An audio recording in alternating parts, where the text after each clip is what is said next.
Parable of the Mustard Seed. One day, the disciples of Jesus were having a hard time understanding the nature of God's kingdom, and so Jesus told them this parable. What is the kingdom of God like, and to what shall I compare it? It is like a mustard seed, which a man took and put in his garden, and it grew and became a large tree, and the birds of the air nested in its branch.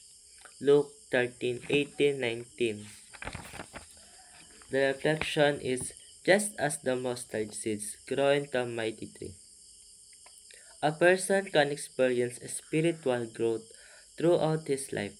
In the story, Jesus shared that the kingdom of God started small as mustard seed, but it had an amazing growth because God allowed it. The teachings that were given to his disciples have transcended to an unlimited number of followers to this day. Just like you, when you were born, you were a tiny baby that needed the utmost love, care, and attention from your family. From infancy, your parents provided you with not only on the basic needs but more importantly the love and care you required. A good environment, nutritious foods, and proper clothing should be provided to a child as basic needs. And as a child grows, he has the right to have proper education, play, and recreation.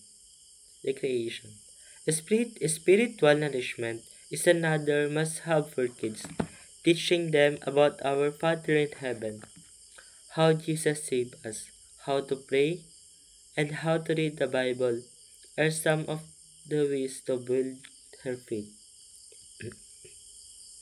And Deuteronomy 8:3, it says that man does not live on bread alone, but on every word that comes from the mouth of the Lord. For the Lord grants wisdom. From his mouth comes knowledge and understanding. Proverbs 2:6. To the children who are honest, the Lord grants them a treasure of common sense.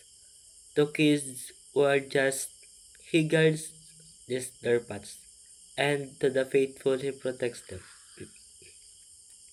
Knowing that Jesus loves you and sharing this with your friend is the start of growing a seed of faith. How beautiful are the feet of messengers who bring good news. Romans 10:15. God's kingdom is welcoming to all. Everyone is called to share that love and grace with others.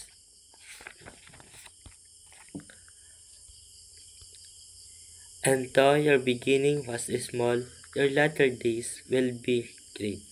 Job 8:7